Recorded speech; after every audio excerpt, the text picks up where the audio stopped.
ఈ ట్రోలింగ్ చేసేటప్పుడు trollers psychology, troller మాత్రం ఎప్పుడు అవతలని సీరియస్గా తీసుకోడు.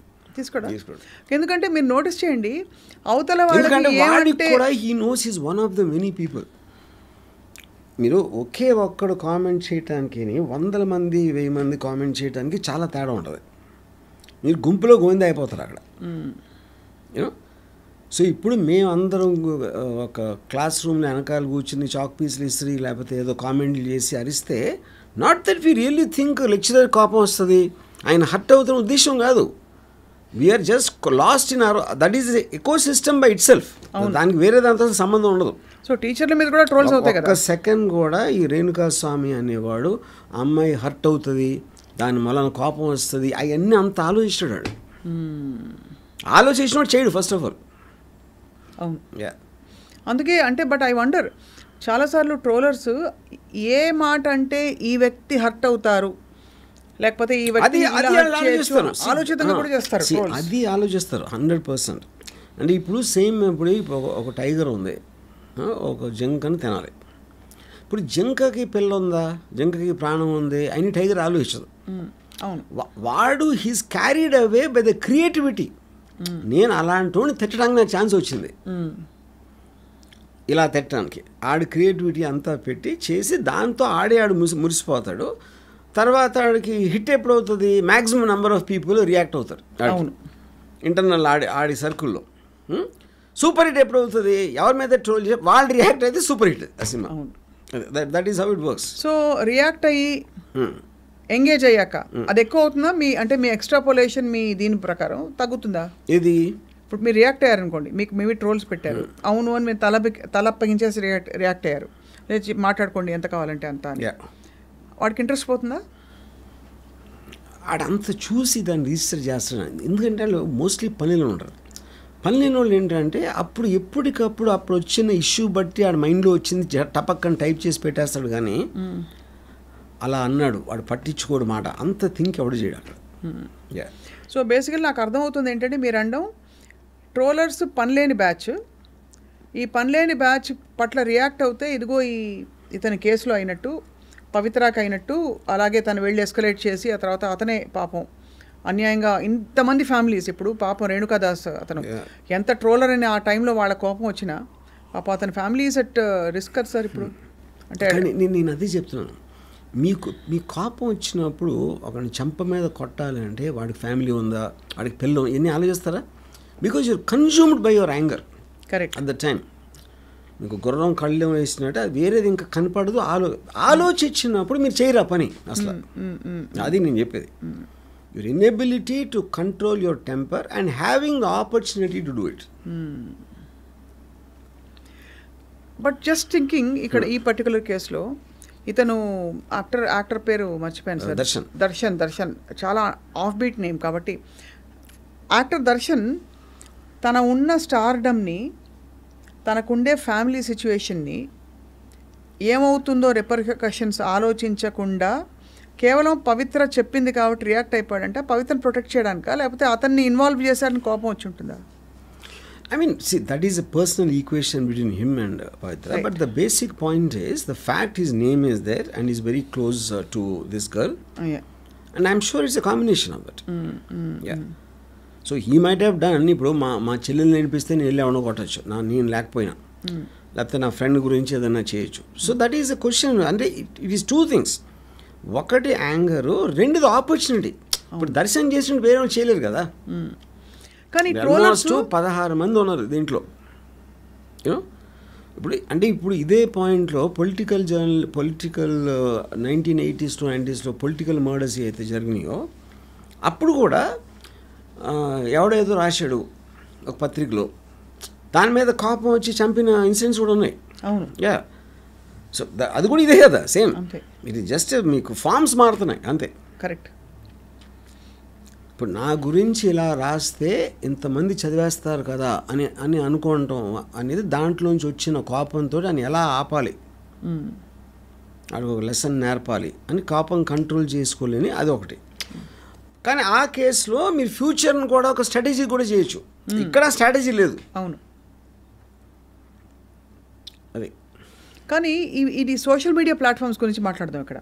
బికాజ్ ఈ ట్రోలింగ్ అంతా మనం మాట్లాడుతున్న పరిధి it's primarily on social media. Social media platforms give an option, ఏంటి, you can report this post, this comment అని చెప్పి హారాస్మెంట్ ఆర్ బుల్లింగ్ ఇదని ఇదని రకరకాలుగా. And they are not giving the option of immediate ఒక సొల్యూషన్ కానీ to stop this కానీ. So are they partly in this knowing the ecosystem ఇలాగే ఉంటుందని? అది చెప్తున్నా. మీరు రిపోర్ట్ ఇవ్వటానికి ఎవరి మీద అది మీరు కావాలంటే బ్లాక్ చేయొచ్చు. We have all the options. అవును. కానీ ఇది మీరు ఆలోచించి చేసినప్పుడు బ్లాక్ చేయాలా, రిపోర్ట్ చేయాలా, ఇది చేయాలా, అది వేరు. కానీ ఇక్కడ మీకు వచ్చిన ఇమీడియట్ కోపం అనేది దట్ కెనాట్ బి కంట్రోల్ అన్నాను. కరెక్ట్. యా. సో ఇమీడియట్ కోపాన్ని ఇంకోటి ఏంటి, మీరు పబ్లిక్లో అనేసాడు, అది 100 మంది చూసారా, 1000 మంది చూసారా, వాట్ ఎవర్ ఇట్ ఈస్, మీరు మ్యాక్సిమం మీ దాన్ని బ్లాక్ చేయగలుగుతారు. But you can't stop him from speaking that, no? Obviously, and on a public platform, you already said that. That is going to be there forever. Yeah. Correct. So obviously, I mean, this is an issue, sir. But you're saying there are no laws or there is no possibility. There cannot be. There cannot be. ఎందుకంటే దీన్ని ఆపటానికి try చేస్తే there will be tremendous ఏమంటారు దాన్ని, restrictions on freedom of speech. ఎవరు check చేస్తారు? ఇప్పుడు మీరు censor ఉందనుకోండి, మీకు వారానికి 3-4 సినిమాలు వస్తాయి, సెన్సార్ బోర్డ్ చూస్తుంది. 40 సినిమాలు వస్తే ఎలా చూస్తారు? అంటే the volume of cases live ఇది మన న్యూస్ కవరేజ్ ఉంటుంది. మనం సెకండ్ బై సెకండ్ మనం రియాక్ట్ అవుతూ ఉంటే వరల్డ్ ఈవెంట్స్కి ఏది కరెక్ట్, ఏది పెట్టచ్చు, ఏది పెట్టకపోవచ్చు, ఏంటి దాన్ని ఎవడో మెజర్ చేసి అది చేయటానికని ఇంపాసిబుల్ అది. అవును. మీరు అప్పుడు ఒక బ్లాంకెట్గా ఇది అని పెట్టేస్తే it will massively hit the whole freedom of speech thing. Correct. But freedom of speech ఎవరి దృష్టిలో ఇప్పుడు మీరు ఎదవా అంటే ఒకడు కోపం రావచ్చు, ఒక అన్నరాని బూతుమాట అనుకుంటే ఇంకోటి కోపం రావచ్చు. అప్పుడు ఎవరు క్వాంటిఫై చేస్తారు ఏ మాటలు అనకూడదు, ఎలాంటిది అనకూడదు అనేది? ఇంపాసిబుల్, అది ఇంపాసిబుల్. కానీ ఒక విషయం చెప్పండి వర్మ గారు, ఇదే వ్యక్తులు మీకు ఎదురుకుండా తారసపడి అనమంటే అనరు ఎందుకు? నేను ఇందాక చెప్పాను కదా, అదే ఎదురుగా చెప్పడానికి భయపడతారు. బికాజ్ మీకు ఫిజికల్ ఇది ఉంది కదా, యాక్సెస్ ఉంది కదా, పర్సన్ భయపడతారు. డెఫినెట్లీ మేము వెనకాల బెంచ్లో ముందు బెంచ్లో కూర్చుని ఎప్పుడు వేసామా చాక్ పీస్ చేయలే. కరెక్ట్. సో అదే నేను చెప్పేది. కానీ నేను అడగడానికి నేను తెలియను, నేను సేఫ్ అనుకున్నప్పుడే చేయగలుగుతాడు. నేను వాడికి దొరుకుతాను అనుకుంటే అప్పుడు చేయడు. ఎందుకు అడుగుతున్నా అంటే ఈ పాయింట్ కూడా ఆబ్వియస్లీ ఇలాంటి కామెంట్స్ చేసేటప్పుడు ఒక వర్చువల్ స్పేస్లో ఒక ఇమాజినరీ హీరోయిజం ఆర్ నేను చూడబడుతున్నాను అనే ఒక డాష్తో పెడతాడు వాడు. That will depend upon because చాలా మంది నోటీస్ చేస్తారు sir, because many cases I've seen పోలీసులు మిమ్మల్ని ఇంట్రాగేట్ చేస్తారని, బ్రేకింగ్ న్యూస్ అని పెడుతున్న టైమ్స్లో కూడా వాళ్ళందరూ వచ్చి మీతో సెల్ఫీలు దిగారు. అంటే what I'm trying to say is that despite a certain aspect of all this, when they are actually there in person, the same trollers, they suddenly come to their senses అనిపిస్తుంది కాదా అంటాను. సో అది point. అది అక్కడ ఏంటంటే they will only pick and choose what they can troll. Anything which is not suiting to their troll, they will conveniently ignore that aspect. Correct. Media కూడా అదే చేసేది. అవును, అంతే. ఇప్పుడు పోలీసులు ఎప్పుడు చెప్పలా. ఇప్పుడు for example if you look at that famous drug case, చార్మిని, జగన్ని అందరిని పిలిచారు కదా, police never said they had drugs. వాళ్ళు ఎప్పుడు వీళ్ళ దగ్గర డ్రగ్స్ పట్టుకున్నాం అది ఏమీ చెప్పలా. Everything is speculated by the media. అవును. ఓకే. అప్పుడు ఏంటి, అరే వీళ్ళందరూ డ్రగ్స్ తీసుకుందాను అందరూ everybody is all over the place. అవును. చివరికి ఏమైంది ఏమవలా. కరెక్ట్. ఎందుకంటే they go by the process. అవును. ఇప్పుడు నన్ను పిలిచారు, okay, it was like a civil. ఎందుకంటే they did not charge me, they did not say that is అనే చేసేసాడు అని మీడియా స్పెక్యులేషన్ అది. అవును. వాళ్ళే చెప్పేసారు ఇలా అవ్వలేదంటే మళ్ళీ వాళ్ళే ఆశీర్పోతారు అవతల వాళ్ళు చెప్పకుండా. అది కంప్లీట్లీ డిఫరెంట్ బాల్ గేమ్. అది speculation and conspiracies. Coming back to trolling, ఇప్పుడు నేను అంటే the best example I can give is, if he was ignored, none of this would have happened. Absolutely.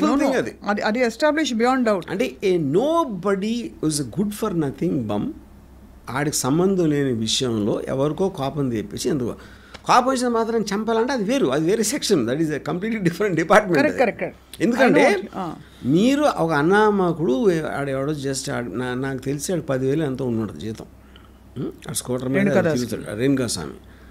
వాళ్ళంటి మీద మీరు పగ తీర్చుకుని మీ 10 ఏళ్ళు మీరు జైల్లో కూర్చుంటే అది అసలు దాన్ని ఏమంటారు మీరు? I think it is stupidity. కానీ కోపం అనేది ఎమోషన్ కాబట్టి స్టూపిడిటీని కూడా కేర్ చేయదు.